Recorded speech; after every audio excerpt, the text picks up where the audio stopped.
আরবি হরফ তো মাশাআল্লাহ চিনেন সবাই নাকি? একজন পড়া শুরু জি। করেন। আরবি হরফগুলো একজন পড়েন দেখে আলিফ, দেখে। আলিফ, বা, তা, সা, জিম, হ, খ, ডাল, জাল, র, ঝ, শিন, শিন, সাদ, দাদ, তোয়া, দোয়া, অইন, গইন, ফা, কফ, কাফ, লাম, মিম, নুন, ওয়াও, হা, হামজা, ইয়া, ইয়া। হ্যাঁ, পরের জন বলেন। বেলাল ভাই বলেন। বিসমিল্লাহির রহমানির রহিম। জি। আলিফ, বা, তা, সা, জিম, হা, খা, ডাল, জাল, র, জ, সা, শা, সোয়াদ, দোয়াদ, তুয়া, জুয়া, আইন, গইন, ফা, কাফ, কাপ, লাম, মিম, নুন, ওয়া, হা, হামজা, ইয়া। হ্যাঁ, পরের জন বলেন।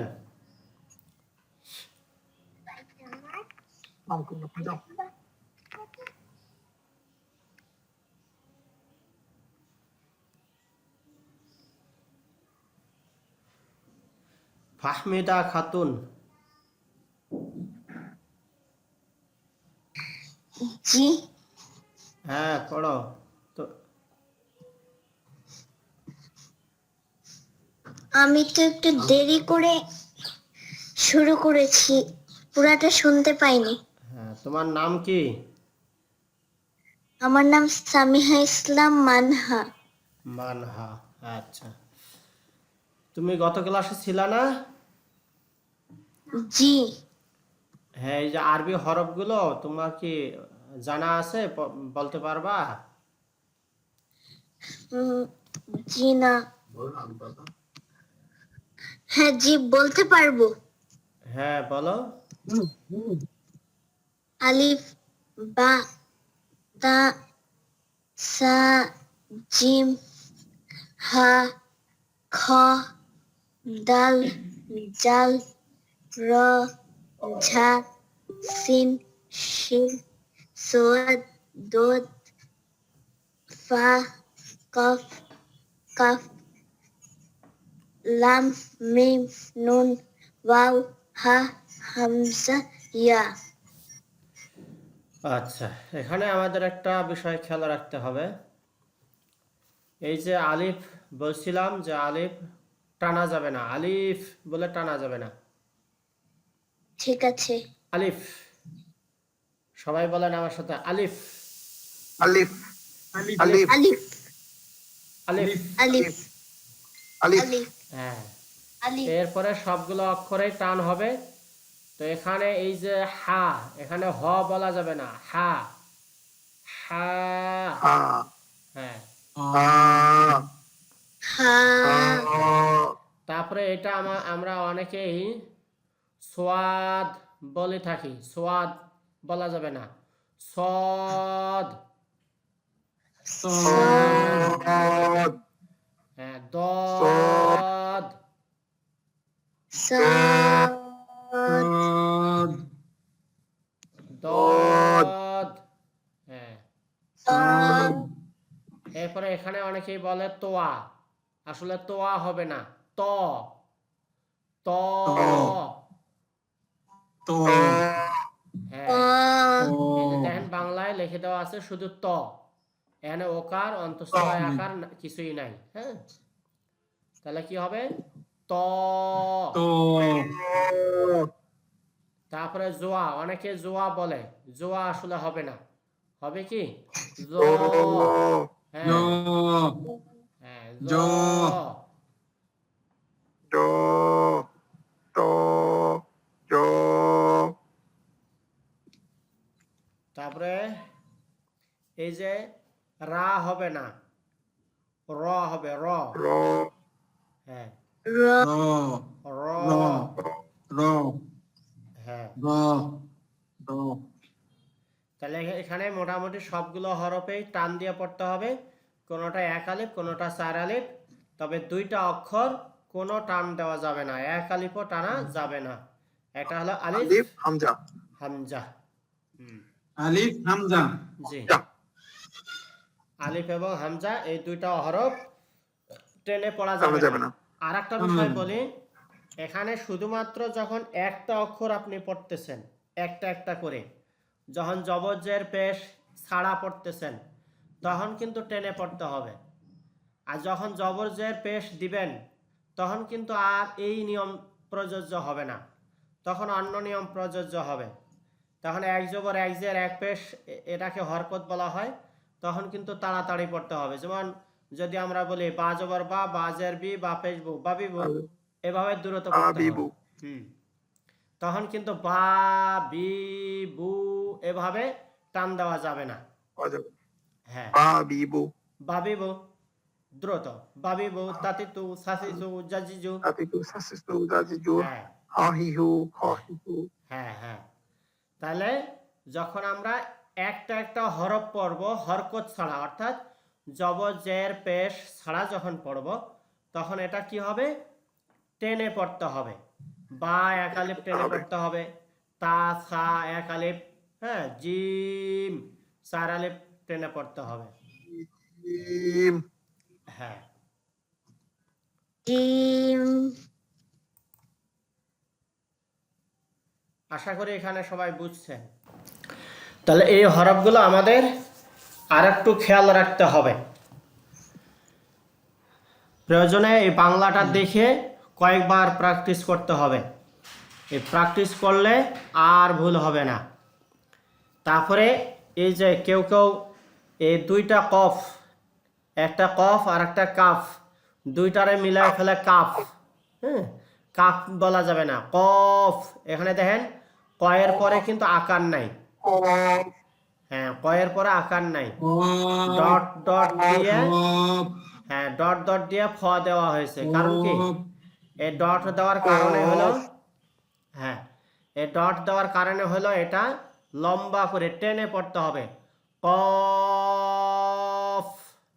জি, কফ, হ্যাঁ, আর এই যে মধ্যখান পেছানো কাফ কফ, বা কাফে কাফিরুন বলা হয়, ছোট কাফ বা কাফে কাফ, কাফিরুন বলা হয়।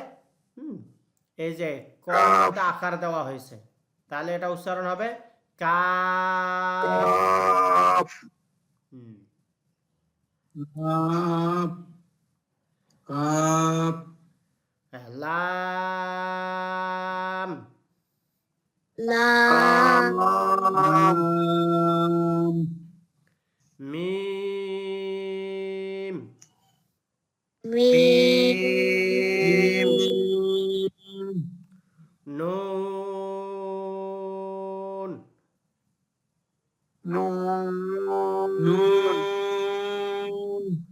কোরআন শরীফের বেশ মানে বেশ বলতে 14টা সূরা আছে, যেই 14টা সূরার আগে কিছু হরফ আছে, যেমন আমরা সূরা বাকারার শুরুতে আছে আলিফ লাম মিম, হ্যাঁ, সেখানে কিন্তু টেনে পড়তে হবে, ওখানে কিন্তু হরকত নাই, জি, ওখানে কিন্তু হরকত নাই।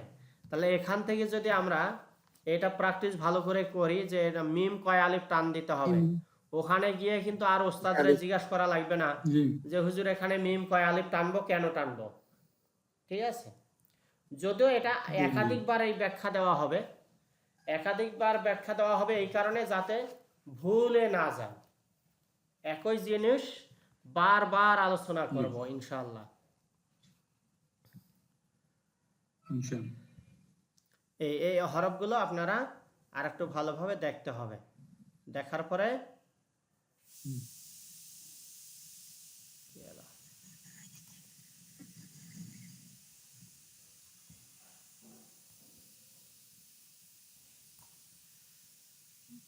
এরপরে এখানে প্র্যাকটিস করতে হবে যে সব অক্ষর চিনেন কিনা। মানহা বলো তো এই অক্ষরটা কি?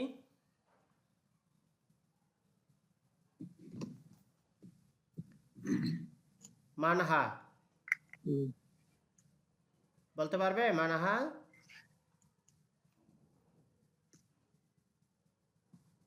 লাম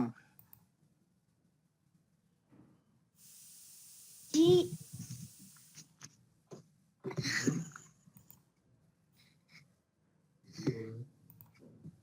জি এই অক্ষরটা বলো তো, পারো নাকি?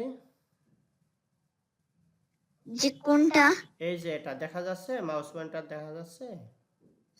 স্ক্রিনে দেখা যাচ্ছে কিন্তু বুঝতে পারছি না আপনি কোনটার কথা বলছেন। তাই না? বুঝতে পারছো না? দ্বিতীয় লাইনের প্রথমটা। আচ্ছা, এই যে এটা ইন্ডিকেটর এটা এস স্যার ইন্ডিকেটর দেন না আইন আইন হ্যাঁ, আইন আইন আচ্ছা। এরপরে এই হরফটা কি হবে? এই হরফ শিন শিন শিন হ্যাঁ, এই হরফটা সাদ কদ সদ গুড। কদ এই হরফটা কি হবে? দদ দাদ সাদ হ্যাঁ, এটা কি হবে? তাদের নিচের অক্ষরটা কি হবে? এটা ফা হুম। এখন অনেকে এই যে কফ, এটা যখন কফ পড়তেছে অনেকে ফাটাকে ফ বলে ফেলে, তখন কিন্তু ভুল হয়ে যাবে। ফ বলা যাবে না, ফা। হ্যাঁ হ্যাঁ কপের উপরে 2 ফোঁটা হ্যাঁ, দুই কফের নোক্তা। উপরে 2 ফোঁটা বা 2 নোক্তা। দুই নোক্তা হ্যাঁ, এটা দুই নোক্তা। কফ। এটাই বাংলাতে লিখতে গেলে আকার হবে না। কফ এই কফ, এই কফ যখন আমরা বাংলায় লিখবো তখন কতে আকার হবে না। কয় বয় ফ কয় বয় ফ হ্যাঁ। কফ আর এই কাপ যখন আমরা লিখবো তখন কয়ে আকার হবে। কাফ হ্যাঁ, কাফ কাফ এরপরে এই হরফটা কি? নুন হ্যাঁ, নাকি নুন ওই যে সবুজ না এটা নুন হ্যাঁ, এটা আরো টান হবে। নুন, হ্যাঁ, নুন। নুন কোরআন শরীফের 14 সূরার মধ্যে একটা সূরার শুরুতে নুন আছে। 14টা সূরার শুরুতে এই অক্ষরগুলো আছে, কয়েকটা অক্ষর আছে যে অক্ষরগুলোতে জের জবর পেশ কিছু নেই। সেই অক্ষরগুলো 4 কাটা আলিফ বর্ণ। পরিমাণ 3 আলিফ পরিমাণ টেনে করতে হবে। তার মধ্যে একটা নুন আছে। তাহলে নুনকে আমরা এখানেই যদি প্র্যাকটিস করে ফেলি, নুন। নুন হ্যাঁ, এটা 4 আলিফ টান হবে কিন্তু। নুন নুন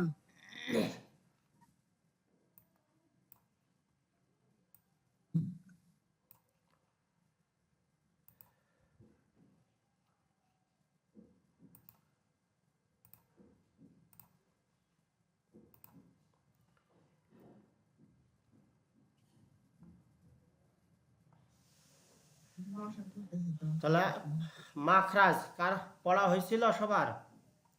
1 নম্বর মাখরাজ কে বলতে পারবেন? হামজা হা এক নম্বর আমি মাখরাজ হলকের গোড়া থেকে পড়তে হবে। হামজা হা হ্যাঁ, তারপর 2 নম্বর মাখরাজ হলকের গোড়া থেকে পড়তে হবে। মধ্যখান হইতে আইন হা 3 নম্বর তিন মাখরাজ নম্বর মাখরাজ হলকের শেষ হইতে পড়তে হবে। ওয়াইন হ গইন গইন খ গইন খ গইন খ 4 4 নম্বর নম্বর মাখরাজ। মাখরাজ জিহ্বার গোড়া হতে তালু দিয়ে ধাক্কা দিয়ে পড়তে হবে। হুম। কফ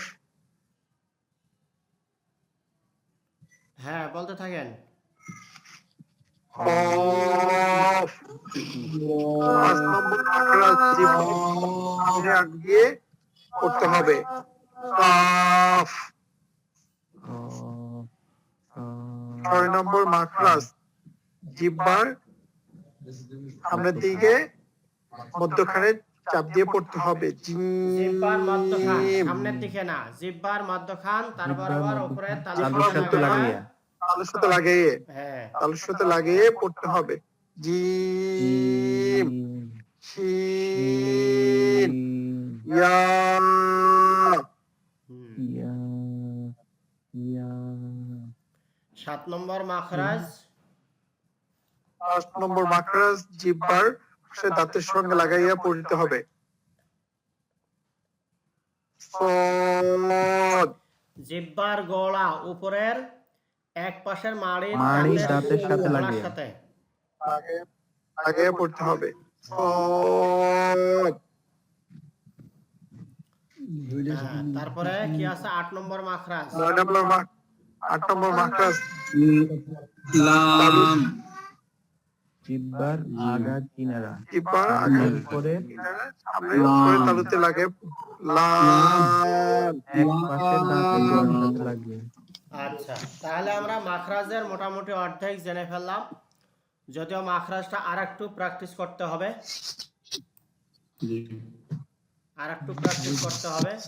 তাহলে আমরা জানলাম আরবি হরফ উচ্চারণের স্থানকে মাখরাজ বলে। মাখরাজ হলো 17টি।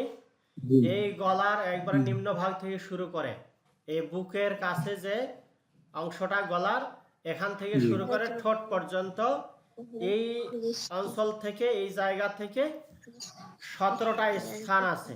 যে 17টা স্থান থেকে আরবি হরফগুলো উচ্চারণ হয়। শুধু আরবি হরফ না, বাংলা ইংরেজি যত ধরনের হরফ আছে সব হরফেই মুখের ভিতর থেকে এই ইয়াগুলো থেকেই উচ্চারিত হয়।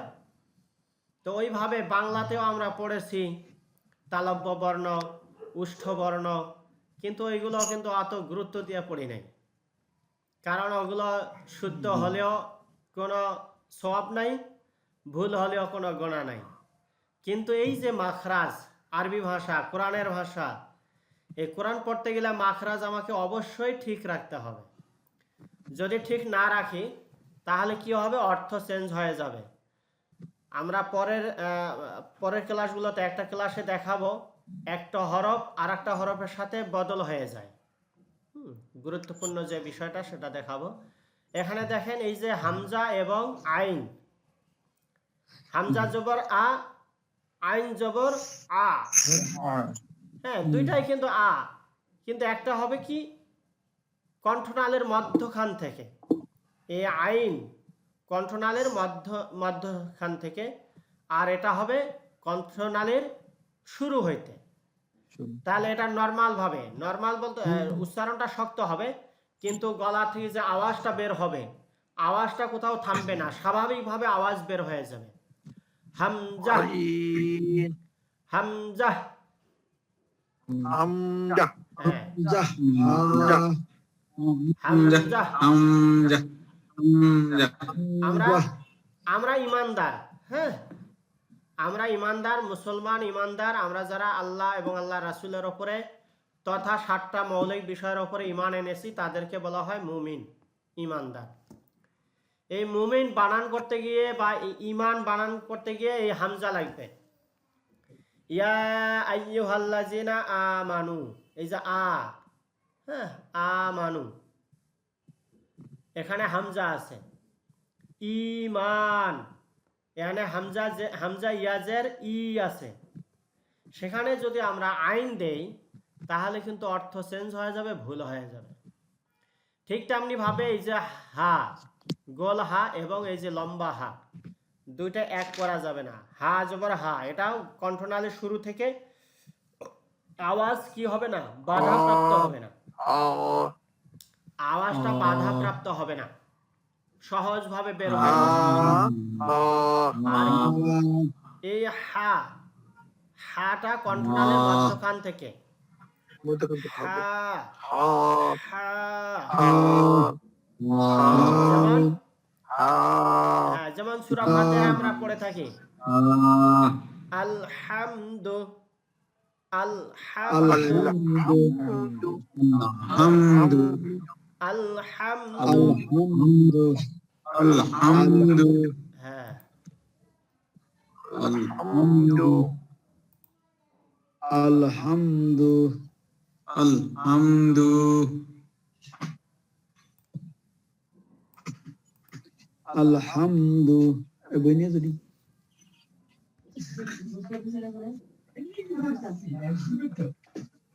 আলহামদু তারপরে আছে আলামিন সূরা ফাতিহায় শেষ শেষ শব্দ আলামিন ওখানে কিন্তু হামজা দিলে অর্থ চেঞ্জ হয়ে যাবে, তখন কি দিতে হবে, আইন আলামিন আলহামদু আলহামদু আচ্ছা, এইগুলো আমরা পরে হ্যাঁ মাখরাজগুলো পড়া শেষ হলে সূরা ফাতিহা 2-3 দিন মস্ক করব এই মাখরাজগুলো নিয়ে। হ্যাঁ, সূরা ফাতিহার মধ্যে যতগুলো হরফ আছে সেই হরফ কোথা থেকে কোন হরফ কোন জায়গা থেকে উচ্চারণ হচ্ছে এইগুলো আবার আমরা ওখান থেকেও মস্ক করব।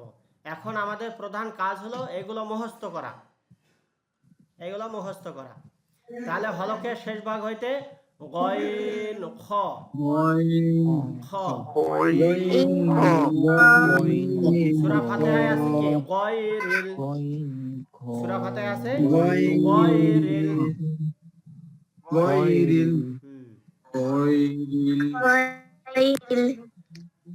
আর হলো সূরা ফালাকে আছে কি খলাক খলাক খ খলা খলাক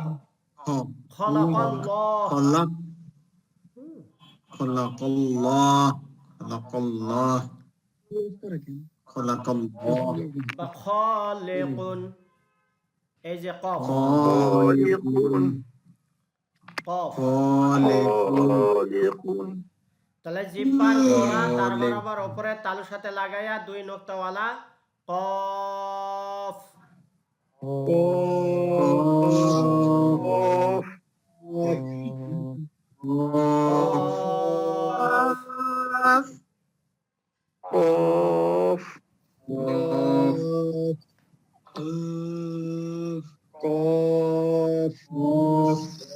তারপরে 5 নম্বর মাখরাজ জিহ্বার গোড়া হইতে একটু আগে বাড়াইয়া তার বরাবর তালুর সাথে লাগাইয়া মধ্যখান পেছানো কফ। এই যে দেখেন, মনে করেন এই যে হাতটা হ্যাঁ জিহ্বা তো দেখাইতে পারবো না, হাতটাই দেখাই। মনে করেন এটা জিহ্বার গোড়া, হ্যাঁ এটা জিহ্বার গোড়া, এই গোড়া থেকে উচ্চারণ হবে কি কফ, আর জিহ্বার গোড়া থেকে সামান্য আগায় এখান থেকে একটু আগায় তখন হবে কাফ। আবার জিহ্বার মাঝখান কিন্তু আনা যাবে না, মাঝখান থেকে অন্য হরফ উচ্চারণ হবে। হ্যাঁ, এরপরে হলো 6 নম্বর মাখরাজ জিহ্বার মধ্যখান তার বরাবর উপরে তালুর সাথে লাগাইয়া এই জিম উচ্চারণে কিন্তু শক্ত হবে, খসখস আওয়াজ হবে।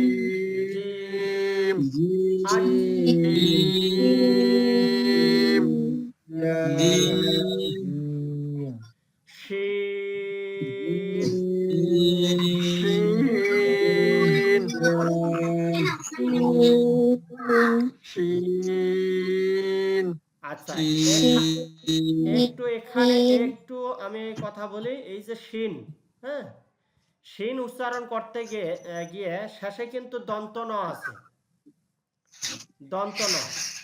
যেহেতু দন্ত ন আছে সেহেতু শিন উচ্চারণে 2 ঠোঁট এক জায়গায় হবে না, মিলবে না। শিম, এই যে হবে না, দুই ঠোঁট মিলবে না, দুই ঠোঁটটা মিলবে না। একটু আমার কথা শুনেন, একটু একটু হ্যাঁ, একটু একটু আমার কথা শুনেন। হ্যাঁ মিজান স্যার, একটু জি এখানে বিষয়টা হলো, আমরা অনেকেই করি কি, সেন উচ্চারণ করছি ঠিকই, কিন্তু এই শব্দটা বন্ধ হওয়ার আগেই দুই ঠোঁট এক জায়গায় করে ফেলে। যখন শব্দ শেষ হওয়ার আগেই যদি দুই ঠোঁট এক জায়গায় করে ফেলে, তখন কিন্তু আর দন্ত ন হয়ে যাবে না, তখন ম হয়ে যাবে, তখন শিম হয়ে যাবে। ঠিক আছে, তাহলে আওয়াজটা শেষ করে দিয়ে তারপরে আপনি মুখটা স্বাভাবিক করতে পারেন। শিন, এই যে আমার মুখ কিন্তু দুই ঠোঁট এক জায়গায় হলো না, দুই ঠোঁট আলাদা আলাদা থাকবে।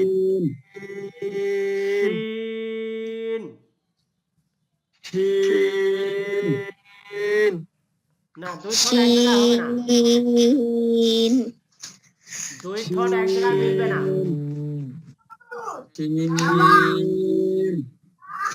হ্যাঁ শিন, হ্যাঁ ইয়া,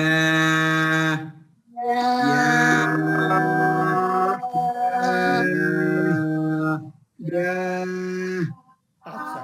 এরপরে এই যে দদ, এটা কিন্তু একটু কঠিন।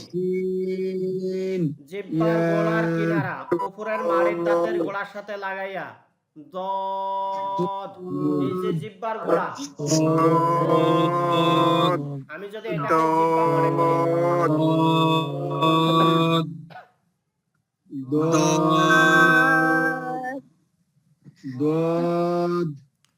আচ্ছা একটু আমার কথা শোনেন। বিষয়টা হলো, এটা যদি আমরা জিহ্বা মনে করি, এই হাতটাকে যদি আমরা জিহ্বা মনে করি, তাহলে এই যে জিহ্বার এপাশ আর এই পাশে জিহ্বার গোড়া, এই জিহ্বাটার গোড়া এই, তো বলা হয়েছে জিহ্বার গোড়ার কিনারা, এ পাশেও হতে পারে এ পাশেও হতে পারে, তবে আমাদের ওস্তাদরা বাম দিকে করার পরামর্শ দেয়, কারণ বাম দিকে একটু সহজ হয়। তাহলে এই জিহ্বার গোড়ার বাম পাশের কিনারা, গোড়ার কিনারা, এই যে জিহ্বার গোড়ার কিনারা, যদি জিহ্বার গোড়া বলি তাহলে তো এইটা হবে, জিহ্বার গোড়া বললে এটা হবে, এই জন্য বলা হয় জিহ্বার গোড়ার কিনারা। এই যে জিহ্বার গোড়ার কিনারা, তারপরে কি হবে, উপরের উপরের মাড়ের দাঁত, মাড়ের দাঁত বলতে এই যে মাড়ের দাঁত, গোড়ালির দাঁত যেটাকে আমরা বলি, বাম দিকের এই যে গোড়ালি, গোড়ালির দাঁতের হ্যাঁ গোড়ার সাথে, এটাকে বলা হয় মাড়ের দাঁত। তাহলে মাড়ের দাঁতের গোড়ার সাথে লাগায়া দদ, কারণ এই যে দদ, এরপর আরেকটা আসবে দাল, দাল এবং দদ এক করা যাবে না।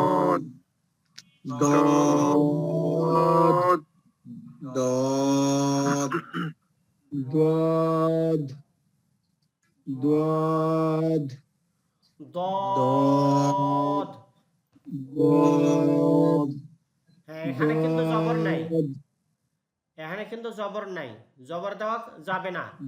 যেইগুলো হরফে জবর নাই, এই হরফগুলোতে ওই যে জবর হলেও আকার দিয়ে পড়া যাবে না, এখানে আকার দেওয়া যাবে না। এই যে কফ, কফে আকার হবে না কখনোই, অর্থাৎ জবর হলে তো আমরা বাংলায় আকার দিয়ে থাকি, সে আকারটা হবে না। আচ্ছা এরপরে লাম, লামের বিষয়টা কি, এই যে জিহ্বার, এই জিহ্বার আগার কিনারা এক পাশে, এই পাশে হতে পারে অথবা এই পাশে হতে পারে, এই জিহ্বার আগার কিনারা, জিহ্বার আগার কিনারা, মাথা কিন্তু না, মাথা কিন্তু না, জিহ্বার আগার কিনারা, জিহ্বার আগার কিনারা সামনের, সামনের উপরের, এই সামনের উপরের এক পাশের দাঁতের গোড়ার সাথে, সামনের উপরে, গোড়ালি কিন্তু না, সামনের, সামনে যে চারটা দাঁত আমরা ধরি, সামনে চারটা দাঁত, এই চারটা দাঁতের এক পাশের গোড়ার সাথে, সামনের উপরের এক পাশের দাঁতের গোড়ার সাথে জিহ্বার আগার কিনারা লাগায়া হবে লাম।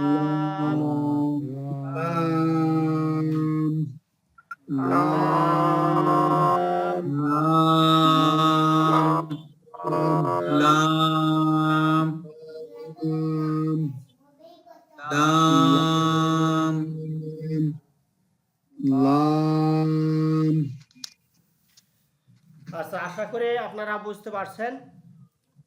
প্র্যাকটিস করতে হবে, প্র্যাকটিসের বিকল্প কিছু নেই। আমরা একটু সামনের দিকে আগায় যাই।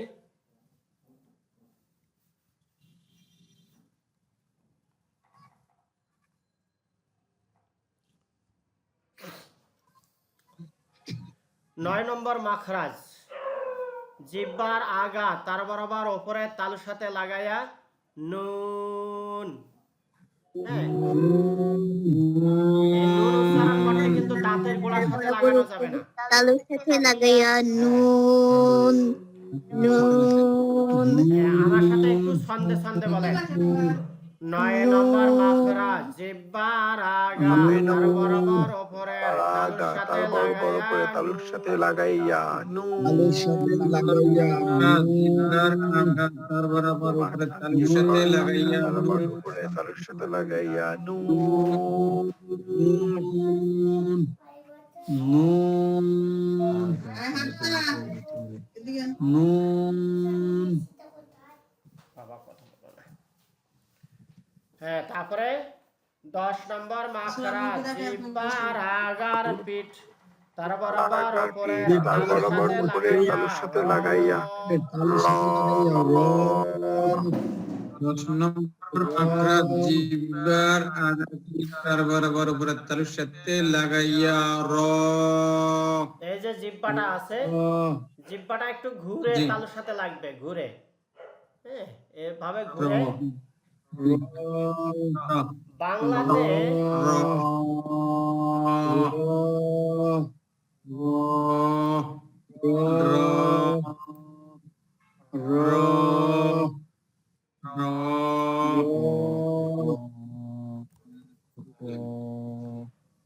বাংলাতে কিছুটা এই অক্ষরের মতো হবে, উচ্চারণটা এই অক্ষরের মতো হবে।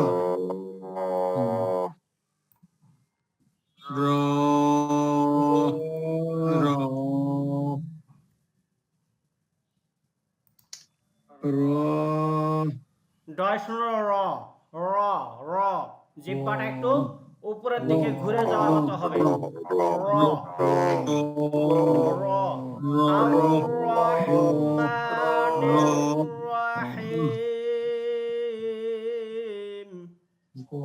আর রহমান আর রহমান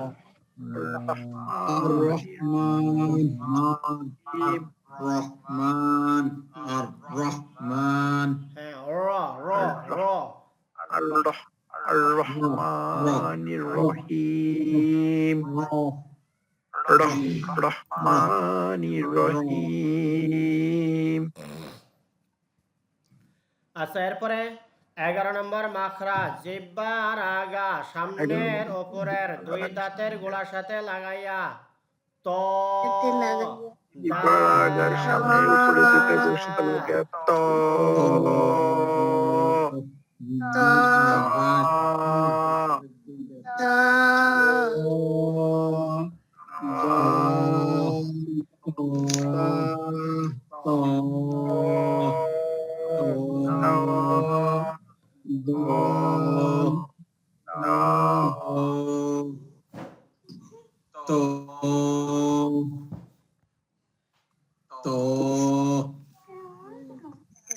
তাহলে ত উচ্চারণ হবে জিহ্বার আগা সামনের উপরের দুই দাঁতের গোড়ার সাথে লাগাইয়া। ত তা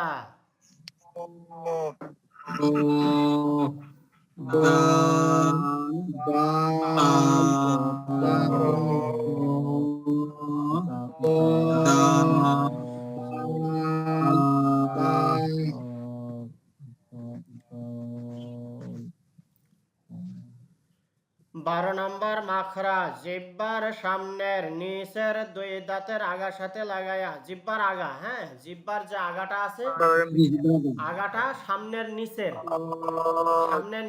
দুই দাঁতের আগার সামনের সাথে নিচের লাগাইয়া, দুই দাঁত। জিহ্বার আচ্ছা, আগা নিচের দুই দাঁত। সামনের নিচের দুই দাঁতের আগার সাথে লাগাইয়া সদ, স স স কিন্তু মোটা হবে, সদ, সিন,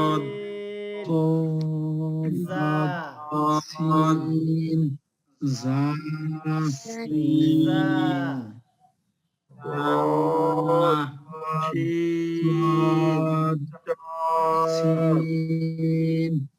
জা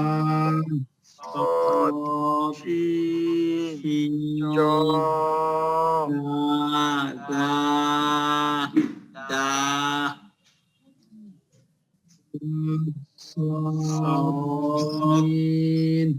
জা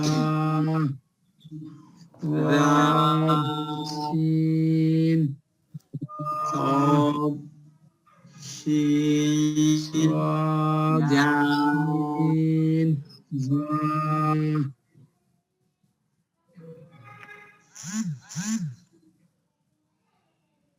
এরপরে 13 নম্বর মাখরাজ জিহ্বার আগা সামনের ওপরের দুই দাঁতের আগার সাথে লাগাইয়া জ জ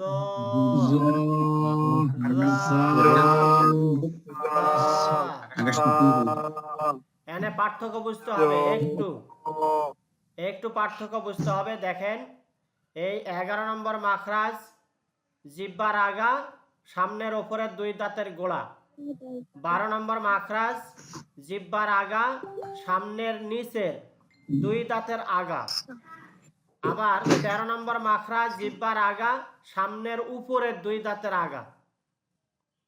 এই দুই দাঁতের আগা, দুই দাঁতের গোড়া, দুই দাঁতের আগা। এইগুলো মনে রাখতে হবে, আগা আর গোড়া, হ্যাঁ, নইলে কিন্তু প্যাচ খেয়ে যাবে। আর 12-14 আগা গোড়া, নিচের দুই দাঁতের। হ্যাঁ, তাহলে 13 নম্বর জিহ্বার আগা সামনের উপরের দুই দাঁতের আগার সাথে লাগাইয়া জ জা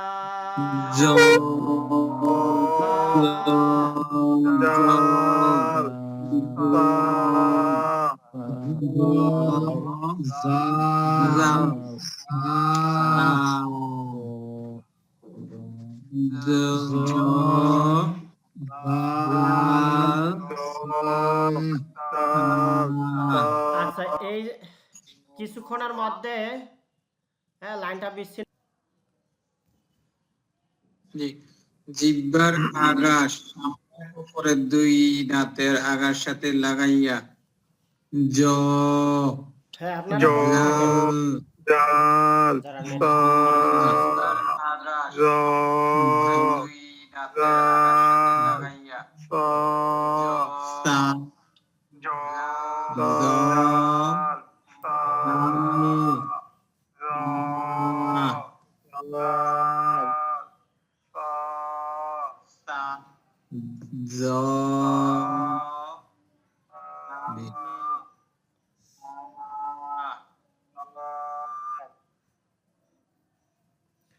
হ্যাঁ, 14 নম্বর মাখরাজ নিচের ঠোঁটের পেট সামনের উপরের দুই দাঁতের আগার সাথে লাগাইয়া ফা, এই যে নিচের ঠোঁট, হ্যাঁ, দেখতে হবে এই নিচের ঠোঁটের ভিজা অংশ, নিচের যে ঠোঁট আছে ঠোঁটের ভিজা অংশটা সামনের উপরের দাঁতের আগার সাথে লাগবে, ঠোঁটের সাথে কিন্তু না, ঠোঁটের সাথে লাগানো যাবে না, আগার সাথে লাগবে। ফা ফা ফা আফ ফা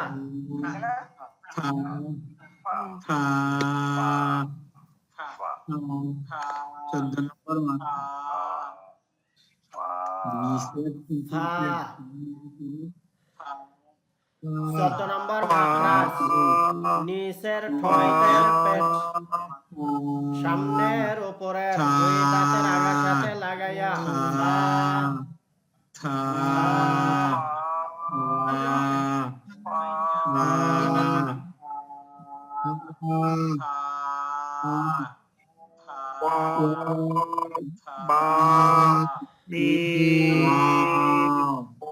নম্বর মাখরাজ দুই ঠোঁট হইতে ওয়াও বা মিম। মুখের মধ্যে রাখতে হবে বা মিম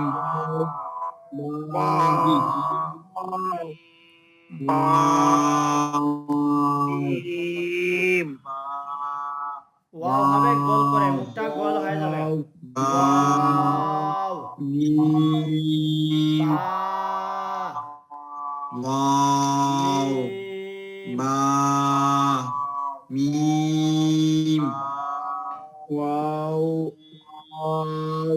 বা মিম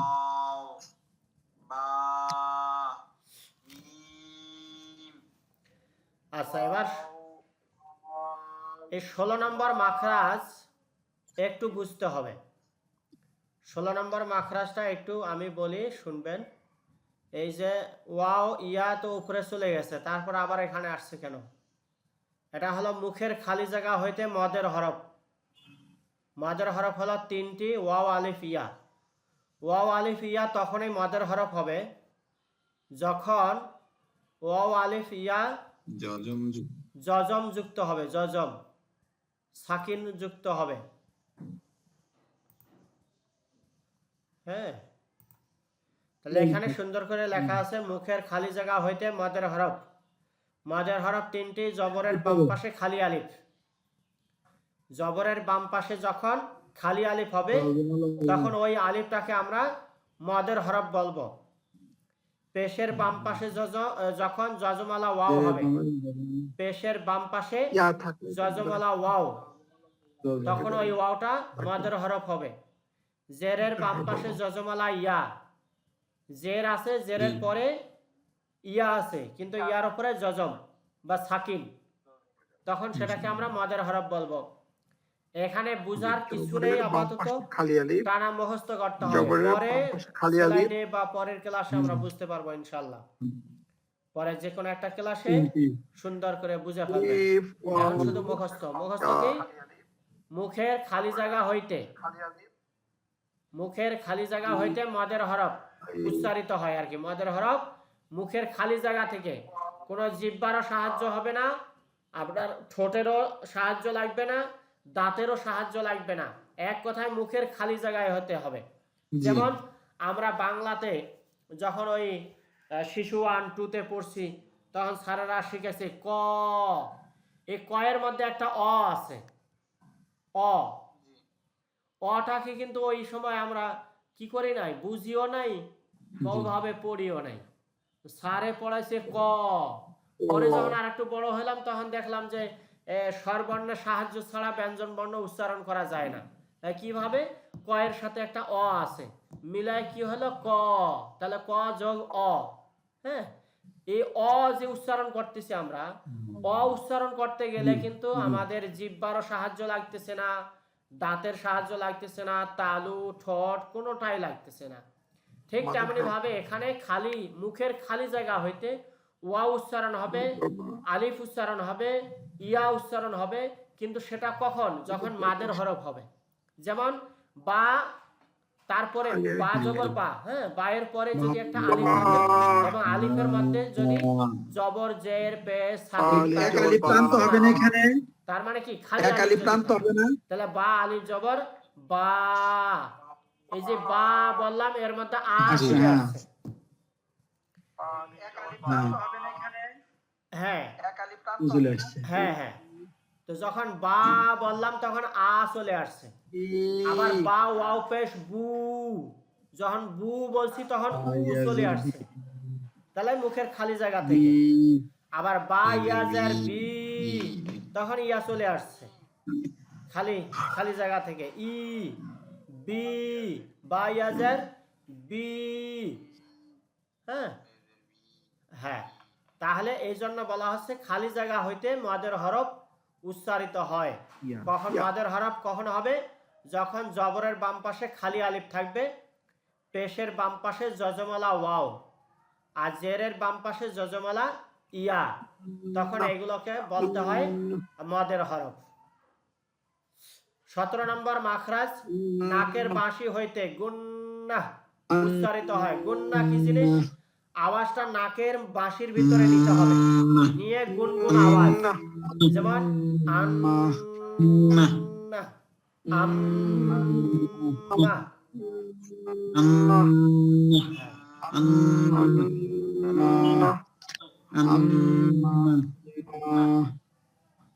এখন আপনারা এই কটা প্র্যাকটিস করেন।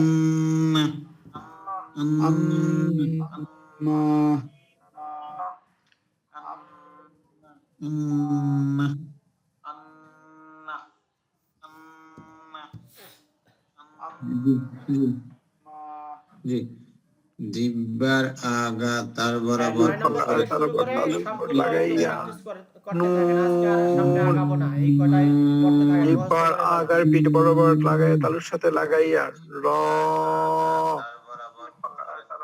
জিহ্বার আগার সামনে দ্বিতীয়বার সাথে লাগাইয়া ত।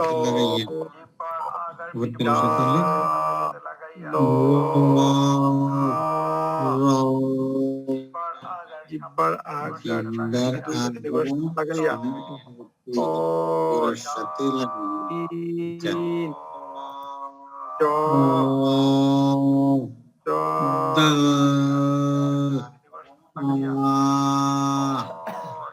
জিহ্বার আগা সামনে নিচে দুই দাঁতের আগা সাথে লাগাইয়াছে।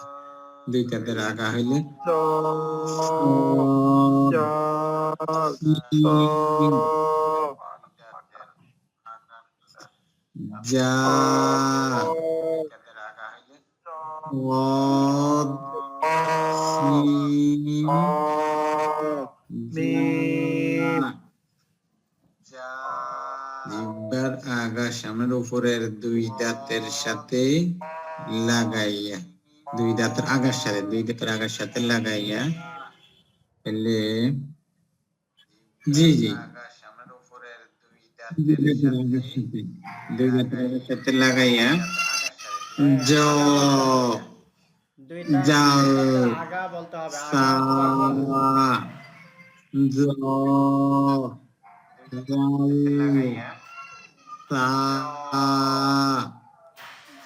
নিচের ঠোঁটের পেটের সামনে জাল। ফা মিম। একটু বাতাস বের হয় স্যার। ফা ফা বলতে একটু বাতাস নিঃসৃত হয়। ফা যে জি ফা দুই হ্যাঁ, ঠোঁট হইতে ফা। ওয়াও হ্যাঁ হ্যাঁ, বা মিম ওয়াও বা মিম। মুখের খালি জায়গা মধ্যে হরফ তিনটি, জবরের বাম পাশে খালি আলি, জবরের বাম পাশে খালি আলি, জবরের বাম পাশে এটা হলো জজমওয়ালা ওয়াও, জজমওয়ালা ওয়াও, ওয়াও জজম থাকলে জেরের পাশে জজমওয়ালা ইয়া, জেরের পাশে জজমওয়ালা ইয়া, ইয়া এটা হচ্ছে জজমওয়ালা ইয়া।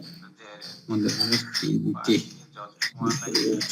হইতে গুণ হয়, যেমন আন্না আন্না আন্না আন্না, নাকের পাশে হইতে গুণ উচ্চারিত হয়। আন্না আন্না না। আন্না আন্না গুণ উচ্চারিত হয়। আন্না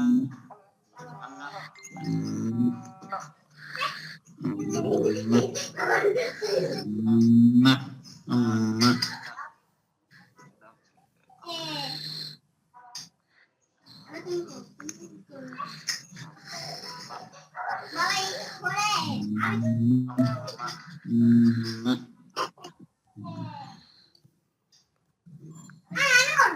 8:30 হ্যাঁ আচ্ছা, ক্লাস টাইম কি একটু পিছায় দিব? জি জি জি হুজুর করতে পারেন, ওই অফিস থেকে এসে একটু তাড়াতাড়ি করে ক্লাস আজকে টাইমটা কি বসছিলাম, একটু পিছায় দিব? 8:30টায় করব? 8:30 হলে ভালো হয়। জি করতে পারেন, ওই অফিস থেকে এসে একটু তাড়াতাড়ি করে আজকে বসছিলাম। হ্যাঁ, অফিস তো একটা ব্যাপার আছে, এছাড়া জি ওই যে জি এশার নামাজ তো পৌনে জি জি 8টায়, জি উনি 8:30 নামাজ পড়তে হলে পড়তেই তো করবেন। 8টা বেজে যায়।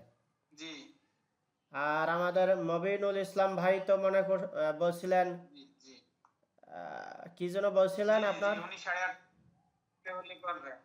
8:30টায় পারবেন? আমার কথা- হ্যালো, জি, মবিনুল ইসলাম ভাই একটু কথা আমার বলেন। কথা শুনতে পাচ্ছেন?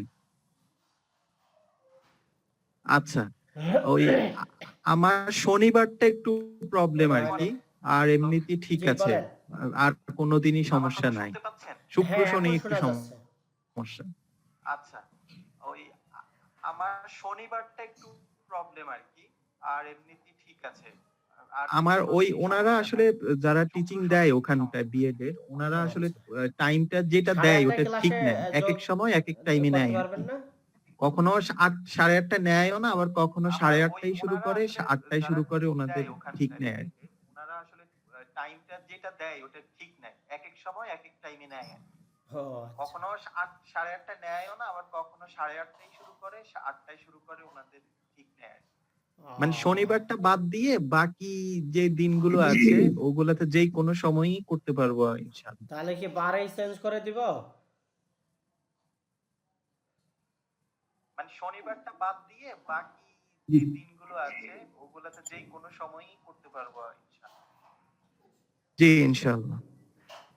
আচ্ছা, ক্লাস এভাবে সেটাই চলতে ভালো থাকুক, হুজুর, আপনি টাইম যদি এইভাবেই কোনো থাক, 8:30 না করে ফেলেন। বুঝেন বা যে হ্যাঁ, কোনো সমস্যা আপনি 8:30 যে রাখেন, কোনো সময় আপনি তো আমাকে নক অনলাইনে দিতে আপডেট পারবেন। দিয়ে রাখতেছেন, আমরা সেখান থেকে দেখে নিবো আর কি। হ্যাঁ, যাদের যদি সমস্যা আসতে।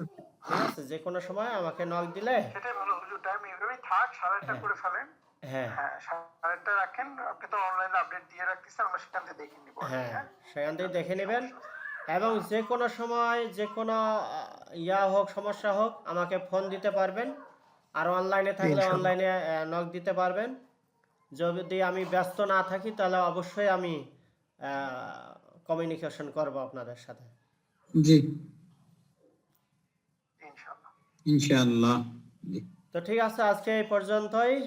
তাহলে পড়া থাকলো মাখরাজ 17টা। কালকে কিন্তু আমি পড়া নেব। ইনশাআল্লাহ। এই যে পিছনে এখান থেকে পড়া ধরবো, এই যে দেখাচ্ছি।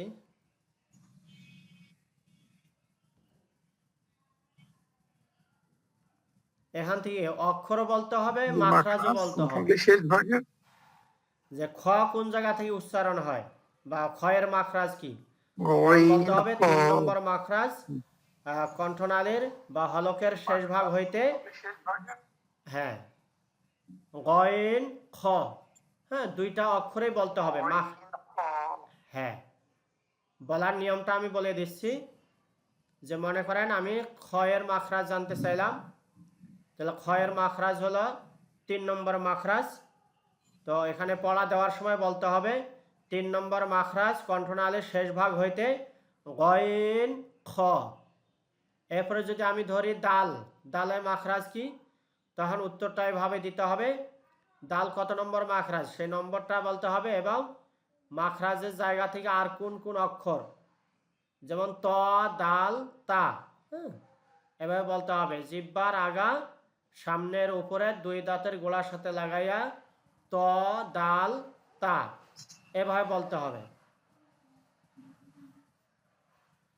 তারপরে যদি জিজ্ঞাসা করি বা এর মাখরাজ কি, তখন বলতে হবে 15 নম্বর মাখরাজ 2 ঠোঁট হইতে ওয়াও বা মিম উচ্চারিত হয়, বা ওয়াও বা মিম, এভাবে বলতে হবে। তাহলে জি, বারবার বলতে বলতে আল্লাহ হাফেজ। আমাদের একবারে রপ্ত হয়ে যাবে, মুখস্থ হয়ে যাবে। আসসালামু আলাইকুম। ওয়ালাইকুম ওয়ালাইকুম আসসালাম। তো ঠিক আছে, আসসালামু সবাই আলাইকুম। ভালো থাকবেন। ওকে, ওয়া আখিরু দাওয়ানা আলহামদুলিল্লাহি রাব্বিল আলামিন। আসসালামু আলাইকুম ওয়া রাহমাতুল্লাহ। আসসালামু আলাইকুম। ওয়ালাইকুম আসসালাম।